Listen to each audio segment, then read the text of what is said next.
Սիրելի ռադիոլսողներ եւ ռադիոդիտողներ, Դարփինյանի ժամն է FM 106 եւ 5 հաճախականությամբ, լսեք մեզ այս հաճախականությամբ եւ իհարկե դիտեք մեզ լրատվական ռադիոյի գործարար Ալիքի եւ Արմեն Դարփինյանի սոցիալական հարթակների օգտահաշիվներում։ Բարև ձեզ։ Բարև ձեզ Դավիթ ջան, բարև ձեզ սիրելի բարեկամներ։ Շատ բան է տեղի ունեցել այս շաբաթում, խնդրում եմ դուք սկսեք միանգամից, պարոն Դարփինյան։ Շնորհակալություն Դավիթ ջան, ես կսկսեմ Հունգարիայում անցկացված խորհրդարանական ընտրություններից, եթե հիշում եք, սիրելի բարեկամներ, մենք նախորդ մեր եթերի ժամանակ անդրադարձանք հեռանկարներին։ Ես գուշեցի վարչապետ Օրբանի տապալումը այդ ընտրություններին, որակեցի նրան որպես հանցագործ, որպես միջազգային հանցագործ, որպես մեր ժողովրդի թշնամի։ Այսօր կավելացնեմ, որ նա իմ կարծիքով նաև մարդասպան է, որովհետև նա երկրորդ անգամ սպանեց մեր սպային, որին կացնահարել էր ադրբեջանցի Սաֆարովը, Գուրգեն Մարգարյանին։ Ես իմ գոհունակությունը պիտի հայտնեմ, որ նման ելք ունեցավ Հունգարիայի ընտրությունները, ըստ որում նա ջախջախիչ պարտության մատնվեց, եւ գիտես, սա մի վերելք է, վերածնունդ է բերել Եվրոպային։ Եվրոպական գաղափարը կարծես թե վերածնվել է, շատ մեծ ոգևորություն կա եվրոպական ատյաններում։ Առաջինը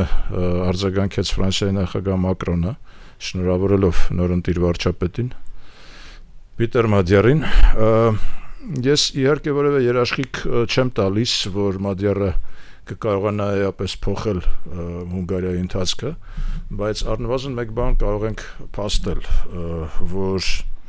այն հակաեվրոպական ընթացքը, որը որդեգրել էր Օրբանը, այլևս տեղի չունենա։ Եվ չի խանգարի երևի թե ընդհանուր եվրոպական միության։ Այո, ես ուղղակի շատ ցավում եմ եւ զղջում եմ, որ մեր պետությունը, մեր կառավարությունը շատ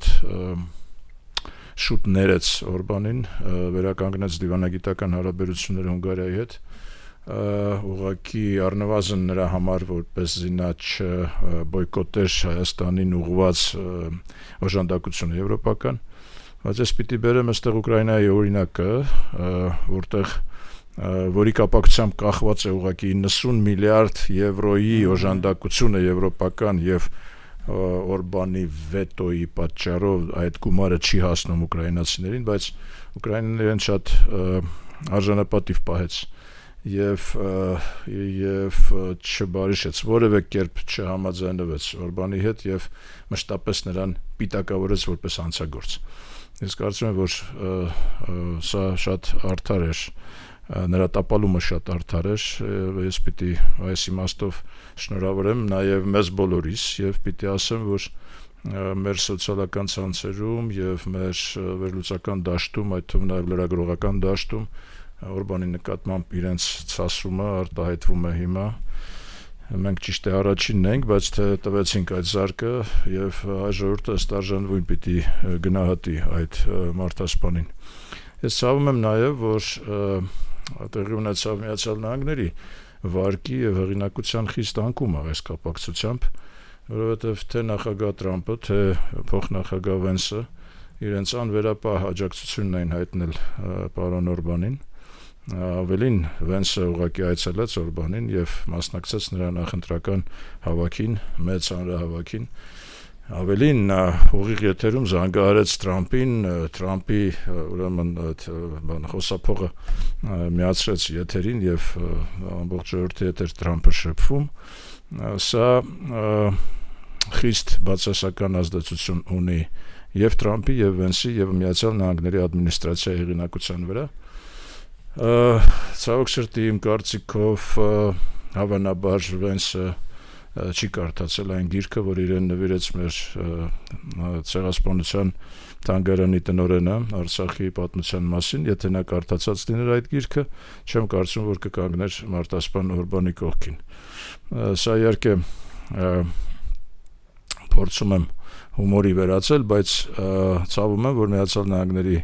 հեղինակությունը այս իմաստով միջազգային հեղինակությունը անկավ,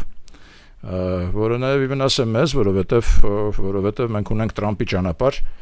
որը կարծես թե կոչված է ապահովելու մեր անվտանգությունը, կարծես թե կոչված է ապահովելու մեր պետության հարատևությունը 99 տարի եւ ավել, ասում ենք տեսնում եք, որ այս հեղինակության անկումը կարող է ազդել նաեւ մնացած հարցերի վրա, որովհետեւ տեղի ունեցավ ոչ միայն անկումը տեղի ունեցավ ոչ միայն այդ կապակցությամբ, նաեւ այն իմաստով, որ չհաջողվեց Վենսին համաձայնության գալ Իրանի պատվիրակության հետ, նրանք բանակցում էին անցյալ շաբաթ բավական խիտ բանակցություններ էին իրականացվում եւ ցավոք սրտի որևէ արդյունք չգրանցվեց այդ բանակցությունների արդյունքում, ինչը նույնպես եւ նորից բացասաբար է ազդում Միացյալ Նահանգների միջազգային հեղինակության վրա, որովհետեւ Իրանը շատ հստակ, շատ կանգնած է իր դիրքերում, պատրաստ չէ զիջել սուվերենությունը, պատրաստ չէ զիջել իր իրավունքը հարստացնելու Ուրանը եւ իրենց ներկայացմամբ, իրենց հավաստիացմամբ իրենք հարստացնում են Ուրանը խաղաղ նպատակներով, գիտական նպատակներով այդ թվում նաեւ Միացյալ Նահանգները պահանջում են որպեսզի ամբողջ ծավալով այդ հարստացված Ուրանը ուղղակի տարհանվի Իրանից, Իրանը դրան համաձայնություն չտվեց եւ այդ անհամաձայնությունը բերեց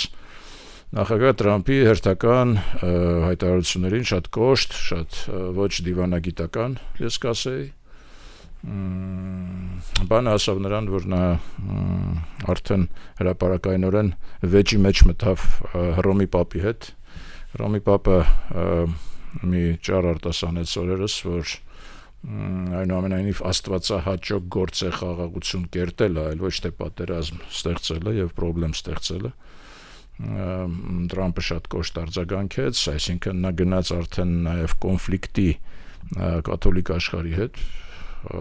ամբողջ աշխարհի հետ գրեթե արդեն այդ կոնֆլիկտը կա, առկա է, ես տեսնում եմ այստեղ ճիշտն ասած շատ վտանգավոր երևույթ այս ամենի մեջ։ Վտանգավոր նաև մեզ համար, որովհետև նորից եմ կրկնում, եթե մենք դիտարկում ենք Տրամփին եւ Միացյալ Նահանգների այս ադմինիստրացիան որպես Տրամփի ճանապարհի կերտմամբ Հայաստանի անվտանգության ապահովող երաշխիք, ապա դա հիմա ցավոք սրտի հարցականների է վերածվել։ Պետք է ասեմ, որ Տրամփի հեղինակությունը եւ ադմինիստրացիայի հեղինակությունը եւ Ամերիկայի ներսում ենթարկվեց երկու լուրջ փորձությունների եւ նույնպես նվազեց դատական ատյանների կողմից երկու տարբեր դատարաններ, երկու տարբեր հակատրամպյան որոշումներ կայացրեցին, այսինքն կասեցրեցին Տրամփի երկու որոշումները։ Մեկը կապված էր քաղաքացիություն տրամադրելու արգելքին։ Տրամփը մի հրամանագիր էր ստորագրել, որով արգելում էր քաղաքացիություն տրամադրել այն նորածիններին, որոնց ծնողներից երկուսն էլ անօրինական կարգով են հայտնվել Միացյալ Նահանգներում, այսինքն նա հրաժարվում էր կատարել Ամերիկայի Միացյալ Նահանգների սահմանադրության առաջին կետով ամրագրված այդ դրույթը, որ ցանկացած ոք, որը ծնվում է Միացյալ Նահանգներում, անմիջապես ստանում է քաղաքացիություն։ Տրամփը կանգնացրել էր եւ իր հրամանագրով ուղղակի արգելել էր տրամադրել քաղաքացիություն նրանց, ում ծնողները անօրեն կարգով են հատել Միացյալ Նահանգների սահմանը։ Դատարանը կանգնեցրեց այդ որոշումը, ասելով, որ նա խախտել է սահմանադրությունը եւ Տրամփը այստեղ ոչինչ չի կարող անել, այսինքն նա իհարկե միգրացիայի դեմ է, իհարկե պայքարում է այդ ամեն ինչի դեմ, բայց օրենքը եւ դատական համակարգը ցույց տվեց, որ այնուամենայնիվ ինստիտուցիոնալ առումով երկիրը կայացած է։ Երկրորդը շատ ավելի անեկդոտային դրվագ էր։ Դուք գիտեք, որ Տրամփը մի խոշորագույն շինարարություն էր նախաձեռնել Սպիտակ տանը, այսինքն Միացյալ Նահանգների նախագահների ռեզիդենցիայում, Սպիտակ տանը, պարահանդեսների մի մեծ դահլիճ էր կառուցում 400 տեղանոց, շատ մեծ շինարարություն, որի արժեքը առավել քան $300 միլիոն էր։ Այսինքն ուղղակի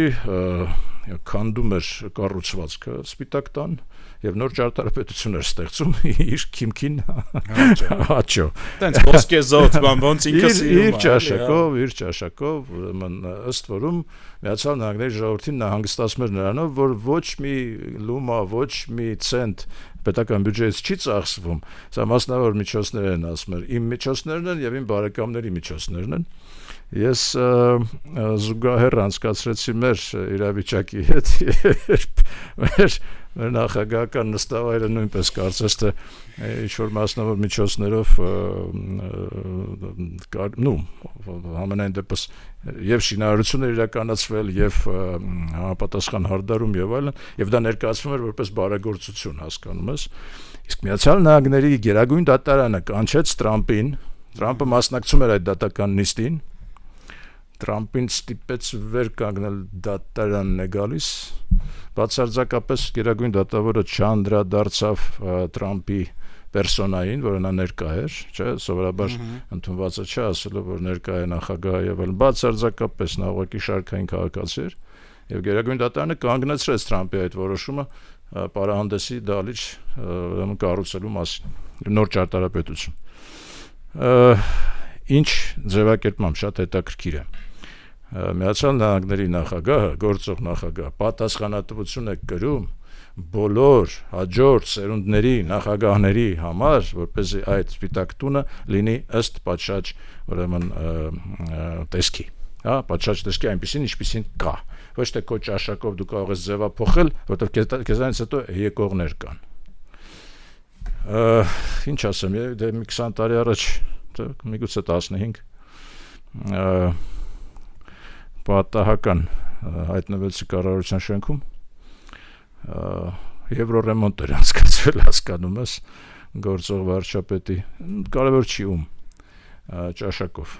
որը բացարձակապես ինձ դուր չեկավ, հասկանում ես, այսինքն թամանյանական կառուցվածքը, այդ հին ոգին, պատմությունը, պատմական եւ ճարտարապետական առանձնահատկությունները, համաչափությունները բացարձակապես պահպանված չէին։ Ինստիտուցիոնալիզմի ինչ որ մի մաս է։ Ես զգացի, որ կորել է մի բան, հասկանում ես, եթե ինչ որ մեկը իր ճաշակով հանրային, պետական շենքն է փորձում կահավորել եւ կամ վերաձևել, վերանորոգել, հասկանում ես, դա բացարձակապես ես նկատեցի, որ Միացյալ Նահանգներում բողոքը ներկայացրել էր ուրեմն ճարտարապետական կոթողների պահպանման հանրային հանձնաժողովը, սա պետական հանձնաժողով չէր, սա հանրային կառույց էր։ Հանրային կառույցը ներկայացրել էր պետության դեմ բողոք եւ դատարանը բավարարեց այդ բողոքը։ Հիմա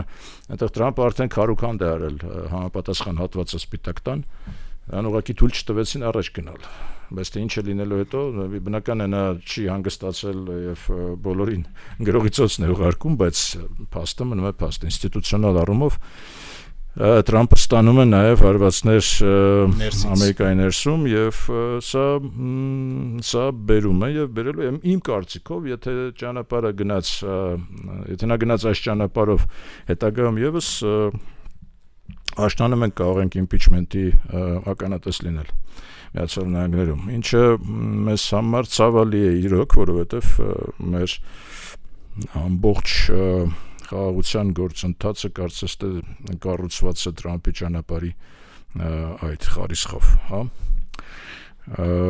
Սա մեծ մտահոգություններ է առաջացնում ինձ մոտ եւ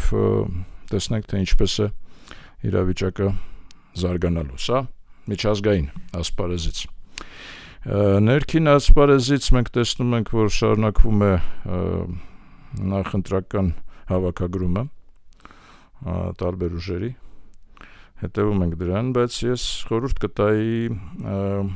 ոչ թե այդ հրապարակային շոուներին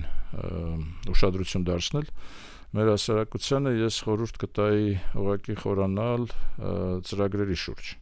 Ծրագրերի, որոնք ներկայացնում են այս կամ այն քաղաքական ուժերը, որովհետև դա է կարևորը, ինչ գաղափարախոսությամբ է մտնում տվյալ քաղաքական ուժը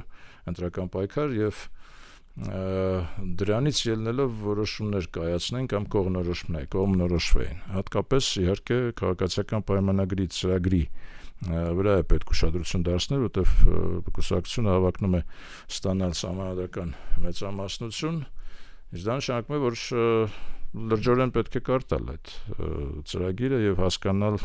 այնուամենայնիվ ինչն ենք համենք ընդունում, ինչը չենք ընդունում, ինչի հետ կվիճեինք։ Ես փորձեցի նման մի վերլուծություն իրականացնել եւ եկա հետեւել 10 կետ եմ առանձնացրել, կուզեի դրանք նշել։ Ուրեմն, որպես անվտանգության երաշխիք, քաղաքացիական պայմանագիրը տեսնում է միջազգային լեգիտիմությունը։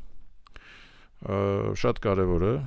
եւ ճշմարտություն է դա։ Երաշխիք, հա, ճշմարտություն է, ճշմարտություն է։ Դա ճշմարտություն է, այո։ Դա կարող է երաշխիքներից մեկը լինել, այո, իհարկե, լեգիտիմություն, դու լեգիտիմ ես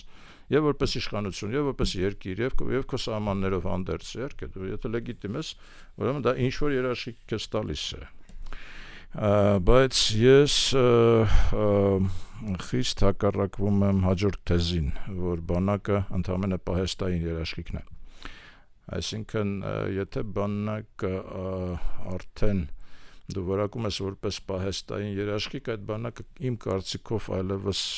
կռվելու, պատերազմելու ունակ չի լինելու։ Եթե նա արդեն գիտակցում է, որ ինքը պահեստային երաշխիք է, ոչ թե առաջնային։ Իմ կարծիքով բանակը պիտի լինի առաջնային երաշխիքը, ռազմաարդյունաբերությունը պիտի լինի տնտեսության վերականգնման, ընդհանրապես տնտեսության կառուցման հենքը եւ հիմքը, հա, այսինքն բանակ եւ ռազմական տնտեսություն։ Մենք պիտի կարողանանք ունակ լինել, ստեղծել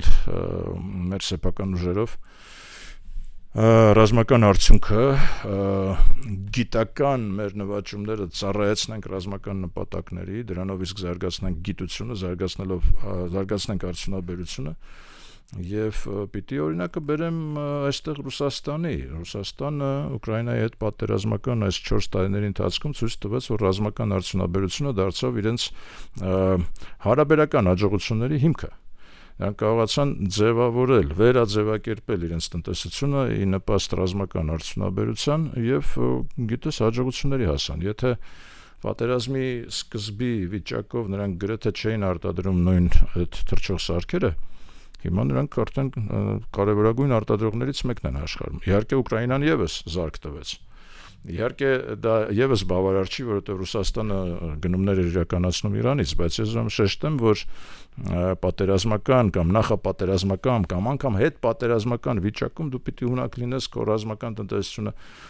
կազմես, կազմավորես եւ դրանով իսկ զարկ տաս եւ գիտության զարգացմանը եւ ընդհանուր տնտեսական ճյուղերի եւ արդյունաբերության զարգացմանը։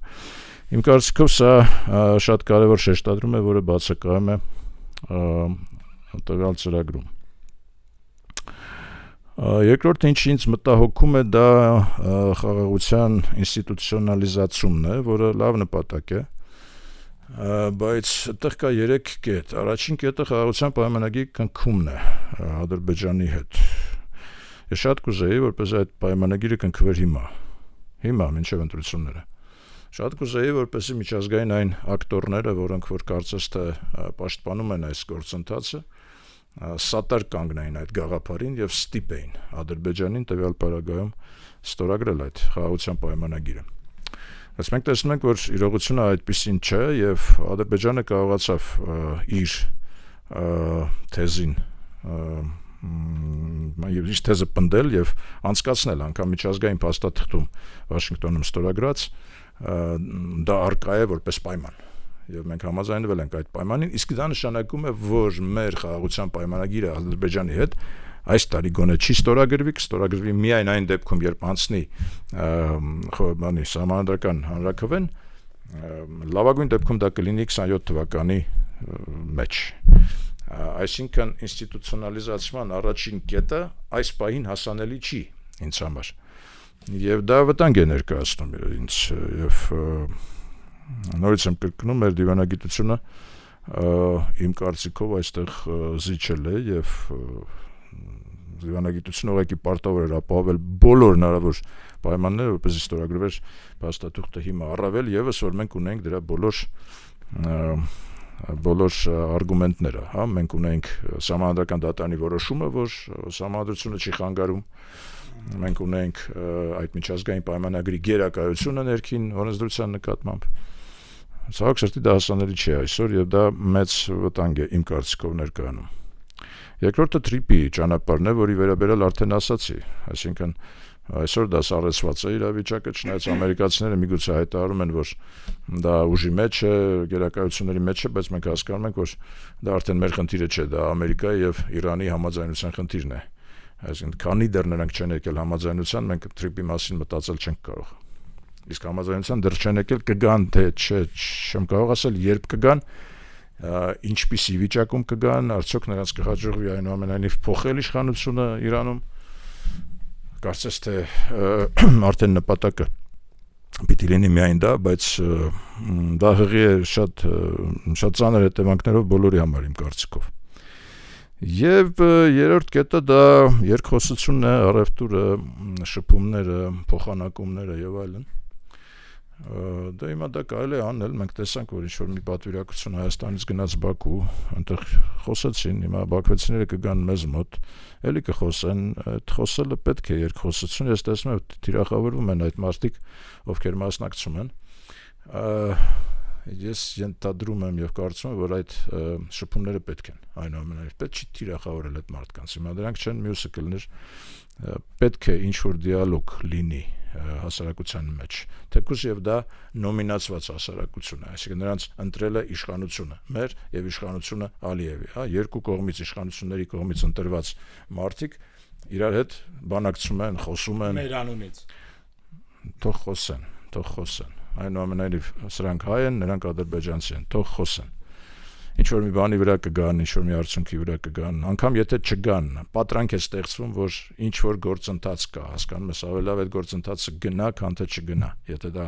կանգնելու է, դա ոչ մեկին օգուտ չի բերելու։ Երրորդը հետաքրքիր ձևակերպում կա Ռուսաստանի վերաբերյալ, ասվում է, որ Ռուսաստանի հետ մենք գտնվում ենք հարաբերությունների կառուցողական տրանսֆորմացիայի մեջ։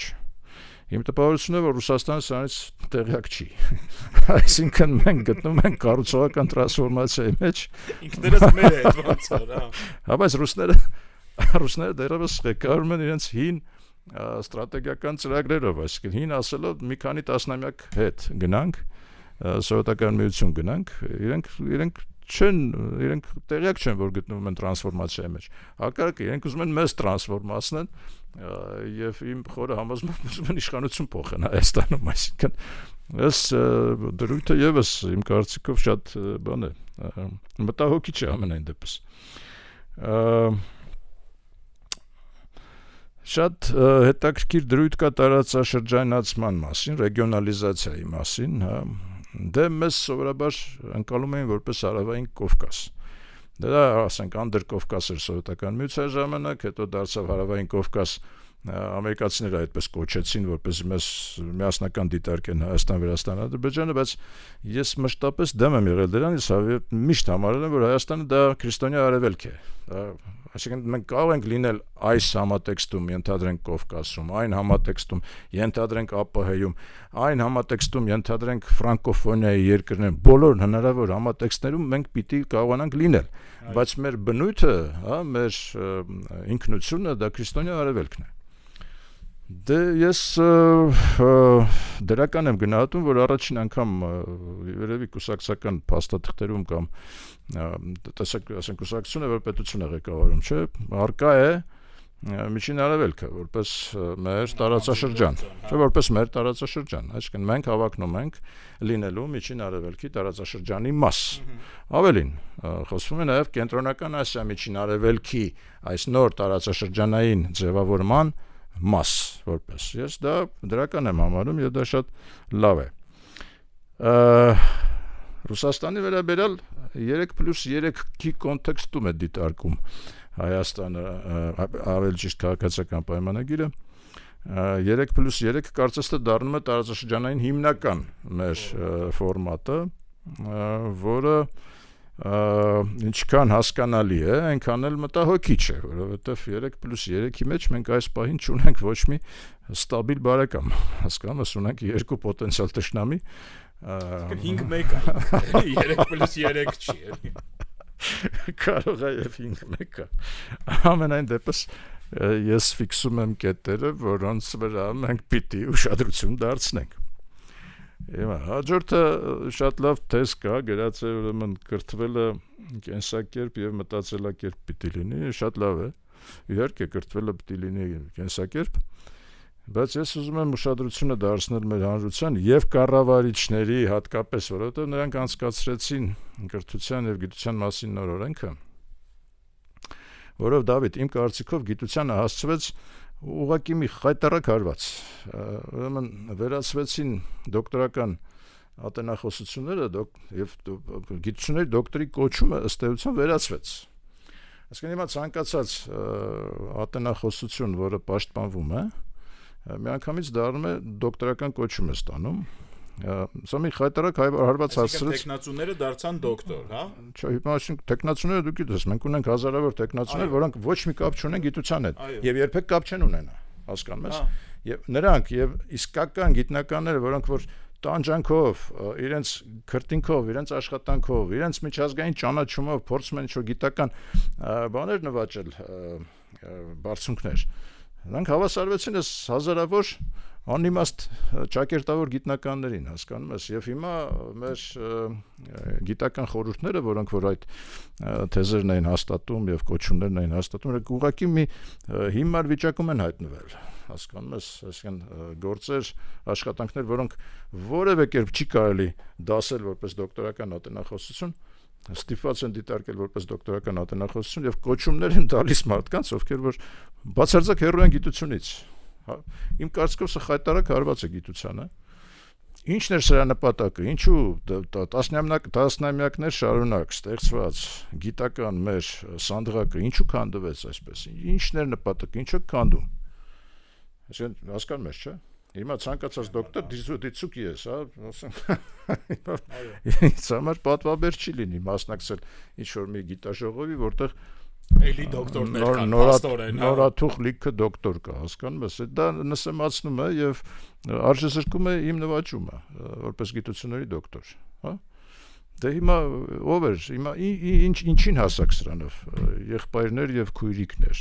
հատկապես քույրիկներ։ Ասել օրենք ինչ ընդունեցիք, ինչն էր նպատակը, հետ բերեք այս օրենքը, որտեվ ծրագրի մեջ գրված է, որ նրանք շարունակելու են կիրառել, մի շարունակեք կիրառել, խայտարակություն է ուղղակի։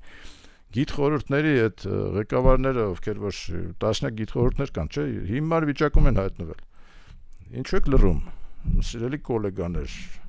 Ինչու եք մենակ ինձ զանգում բողոքում։ Ուշտեղ էլ զանգեք, գոնե, էլի։ Հասկանում ես, չէ։ Լավ հասկացություն կար, առաջին անգամ եմ ֆիքսում, Դավիթ, հանրային բուհեր։ Մինչև հիմա ասում էին պետական։ Այո։ Այ սկսեցին տարբերել։ Այդ երևի մեր քո հետ միասին դիալոգների արդյունք է, որտեղ մենք ասում ենք հանրայինը դա պետական չէ։ Եթե դուք արդեն գիտակցում եք, որ ԵՊՀ-ն պետական բուհ չէ, այլ հանրային է, ուրեմն հանեք ձեր նախարարներին, հանեք ընտեղից խորհուրդներից, ուրեմն թողեք հանրային։ Մտքովս եկավ այսօր հենց կարդացի, իդեպ պիտի ասեմ Դավիթ, վերադառնալով մեր այսօրվա առաջին կետին, Կանադան դառնում է որոշիչ խաղացող, շատ հետաքրքիր է, Եվրոպայի հետ ալյանս է ձևավորում, հակաամերիկյան բացարձակ, վարչապետ Կարնին, որին մենք անդրադարձել ենք նորից մեր քննարկումների ժամանակ, կարծես ստանձնում է լիդերությունը այդտեղ, լիբերալ աշխարհի, ազատ աշխարհի լիդերությունը, այսօր մի ճարտ տեսա ուղղակի, որ ինքը արտասանեց իր ժողովրդին ուղղված, ասաց ես շատ գոհ եմ, որ մեր տուրիստական ուրեմն մեր բանը հատվածը մոտ 30% աճ է գրանցել, որովհետև կանադացիները, որոնք սովորաբար տուրիստական շրջագայության էին գնում Միացյալ Նահանգներ, հիմա բացահայտում են սեփական երկիրը, ես ասած ողջունում եմ դա եւ լրացուցիչ ֆինանսներ եմ ուղղում տուրիզմի ոլորտ։ Բացի դրանից, ինչու հիշեցի բուհերի հետ կապված, այսօր վարչապետ Կարնին հայտարարություն արեց, որ ժողովուրդ եւ բուհական համալսարաններից մեկում ղեկավարի ընտրություններ իրականացվում, ասես չմոռանաք գնաք քվեարկեք, հասկանում ես, ակադեմիական հանրությունը քվեարկում է ակադեմիական բուհի ղեկավարի ընտրության համար, հասկանում ես, հիմա եթե ասում եք հանրային բուհ, հանեք ձեր պետական պաշտոնյաներին բուհերից, մեխանիզմներն էլ պիտի հանրային լինեն եւ հանրային վերահսկողություն, իհարկե, բուհը պիտի լինի հանրային, Դա իմ ամբողջ կռիվը հայ-ռուսական համալսարանի հետագայի ապագայի հետ կապված դրա հետ էր։ Բուհը պիտի լինի հանրային, ոչ թե պետական, առավել եւս միջպետական։ Իսկ մասնավորը ոնց է, պարոն Դարբինյան։ Մասնավորը նույնպես, ասենք մասնավորը ընդամենը պիտի եթե դա բիզնես է, ապա նա պիտի իր ֆինանսներին տեր կանգնի։ Ոչ մի գործ պիտի չունենա ակադեմիական կառավարման հետ, հասկանում ես, նա պիտի իր ֆինանսներին տեր կանգնի։ Մասնավոր մի քիչ այլ է, մեր դեպքում հասկանում ես, մասնավոր բուղ ասածը Միացյալ Նահանգներում, զարգացած երկրներում մասնավոր բոլոր բուրն էլ գրեթե մասնավոր հիմնադրամներ են, չէ՞, բայց դրանք ակցիոներական են, հասկանում ես, մասնավոր, ասենք Պողոսին չեն պատկանում։ Մի հարուստ ձյաձյաչի նստած, աթորեն ասում է հիմնա։ Մենք ունենք բուհեր, որոնք ասենք Պողոսին, Պետրոսի բուրն է, ասենք դա դառնում է բան, էլի մի տեսակ շուկա ցեխավիկի մակարդակի բիզնես է ստացվում, որը որ ոչ մի Իհարկե ես կողմնակից եմ, որպեսզի մասնավոր բուհերը եւս զարգանան, աճեն, ավելանան, բայց դրանք պիտի նույնպես ունենան հանրային բնույթ։ Չի կարող լինել, ասենք, մի հոգու ուղղակի գրպանի հարստացման համար եւ կեղծ դիպլոմներ շնորհելու ինչ-որ մի մեխանիզմ եւ պետության այստեղ միակ ֆունկցիոնալը պիտի կայանա նրանում, որ նա վերահսկի ուղղակի որակը Եվ չլիցենզավորի այն բուհերը, որոնք որ որակ չեն ապահովում։ Ինչքան ուզում ես մասնավոր եղի, ինչքան ուզում ես փող ծախսիր։ Եթե դու չես ապահովում բուհի որակը, դու պիտի ուրեմն չստանաս լիցենզիա եւ քեզ պիտի չթույլատրվի դու աշխատես որպես բուհ։ Էներգետիկայի մասին խոսել ենք, ատոմակայանը պիտի լինի գերակա, ցավոք սրտի մենք տեսնում ենք ԿՊ-ի ծրագրում ատոմակայանը որպես օժանդակ ներկայացված է, որպես կզբաղվեն նաեւ ատոմակայանով, սա բացարձակ ընդունելի չէ իմ կողմից, հորդորում եմ մեկ անգամ եւս ատոմակայանը դարձնել կարևորագույն գործոն այս երկրում, մենք չենք կարող, իրավունք չունենք զրկվելու ատոմակայանից։ Իսկ կարծես թե գործը գնում է դրան, մենք ունենք մինչև 36 թվականը ընդամենը ժամկետն արդեն կարծես թե կորցնում ենք, արագ կերպով պետք է գնալ պայմանավորվածության մեծ, ֆունդամենտալ, ստաբիլ ատոմակայան կառուցելու համար։ Եկեղեցու բարենորոգմանը վերաբերող կետը տարակուսանքի քննարկումների առարկա է դարձել մեզանում։ Դավիթ, ես կարծում եմ, որ քաղաքական կուսակցությունը իրավունք ունի ցանկացած բան գրել իր ծրագրում։ Սահմանադրությունը արգելում է պետությանը խառնվել եկեղեցու գործերի մեջ, բայց կուսակցությունը ցանկացած բան կարող է գրի, ցանկացած։ Կուսակցությունը մի խումբ քաղաքացիները նույնպես մի խումբ քաղաքացիներ են, չէ՞, կուսակցություն մի խումբ կարող է մեծ խումբ։ Այնուամենայնիվ կուսակցական ծրագրում դա կարող է զետեղված լինել։ Բայց չպետք է հետո գնա կառավարության ծրագիր, էլի։ Օրենքով չպետք է, էլի։ Նույն կուսակցությունը եթե հասնում է մեծամասնության, նա պիտի օրենքները փոխի այնպես, որպեսզի կարողանա ունակ լինի կատարել իր ծրագիրը, բայց այն որ ծրագրում գրել է, որ եկեղեցական բարենորոգման ծրագիրը առաջին կետը կաթողիկոսին ուրեմն գահանկեց անել, երկրորդը այնտեղ ժամանակավոր բան, կուսակցության ծրագրի մեջ դա կարող է ունենալ տեղ։ Այսինքն մարդիկ էլ կարան կարդան այդ կուսակցական ծրագիրը եւ հենց դրա պատճառով չընտրել իրանց, էլի։ Կամ ընտրել։ Դե ես հույս ունեմ, որ չընտրել, այսինքն դրա համար չընտրել։ Կյանքը ցույց կտա։ Կարդացեք եւ մի ընտրեք։ Կյանքը ցույց կտա, տեսնենք, ամեն դեպս լարված ժամանակահատված է։ Մի վիճարկելի կետ ես անպայման կուզեմ ընդգծել։ Մշակույթը մեր ներկայացված է որպես պոտենցիալ առևտրայնացման օբյեկտ կամ սուբյեկտ։ Այսինքն մշակույթը ստացվում է այնպես, մշակույթը այնքանով է մշակույթ, ինչքանով վաճառվում է, ինչքանով դու կարող ես վճարել դրա համար։ Ես այստեղ կատեգորիկ համաձայն չեմ, որովհետև համարում եմ, որ մշակույթը ինքնության պահպանման համար է, դա ոչ միշտ է առևտրայնացվում, եթե մենք միայն գնանք այդ ուղղությամբ, մենք կկորցնենք մեր ազգային ինքնությանը պաշտպանող մշակույթը, մենք հակառակը պիտի ունենանք մշակույթ, որը ֆինանսավորվում է պետության կողմից եւ այն մշակույթը, որը պահպանում է մեր ազգային ինքնությունը։ Առանձնահատուկ հոգատարության կարիք ունեցող ոլորտ է դա, ոչ թե մոնետիզացիայի ենթարկվել։ Ես պիտի նորից հիշեմ մեր Գագիկ Գինոսյան եւ ենթադրենք մեր Բարի ակադեմիան, հա, որ դա բացարձակ եւ բացառիկ պետության աջակցության կարիք ունի դա։ որ պետությունը պարտավորություն ունի նման ծրագրերը ֆինանսավորել, եւ դա կոմերցիոն ծրագիր չի, դա ինքնության պահպանման ծրագիր է, իսկ ԿՊ-ի ծրագրում ներկայացված է մշակույթը որպես ընդհանրապես կոմերցիալիզացիայի առարկա, որի դիմաց պիտի վճարես, որը պիտի փող բերի, դու վճարես, ինքը փող բերի, ինքը զարգանա, դու վճարես ինքնությունը պահպանելու համար։ Այսինքն սենց է էլի ստացվում, պարոն Դարփինյան, եթե մի օր մատենադարանը 0 չկանգնի, կրեդիտն ու դեբետը, էլի, եթե չկարենա նորմալ տոմս ծախի, տարածքներ, սրահներ վարձով տա, որ կարենա ինքն իրան պահի, հələ եկամուտ բերելը չեմ ասում, երևի ճիշտ կլինի դե փագել մատենադարանը։ Դե ես դեռևս հույս ունեմ, դեռևս հույս ունեմ, որ այն քաղաքական գործիչը, որը կհանդգնի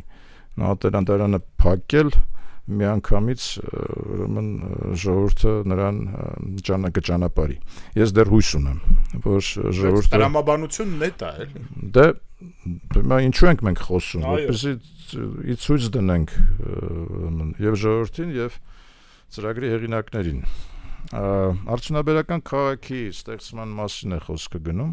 Վատ գաղափար չէ երևի, որովհետեւ պետությունը ենթակառուցվածքներ պիտի ապահովի, որպեսզի ցանկացած ներդրող օգտագործելով այդ ենթակառուցվածքները իր արդյունաբերական ծրագրերը իրագործի, բայց մենք մեծ հարցական ունենք Երևան քաղաքի հետ կապված, արդյոք Երևանը մնալու է արդյունաբերական կենտրոն թե ոչ։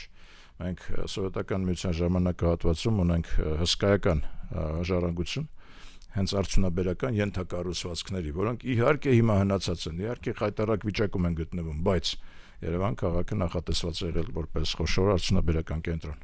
Այս հարցի պատասխանը մենք չունենք։ Եվ Երևանի գլխավոր հատակագծում եւս չկա այդ պատասխանը, պետության կուսակցության ծրագրում եւս չկա, ԿՊ-ի ծրագրում մնացած ծրագրերը ես դեռևս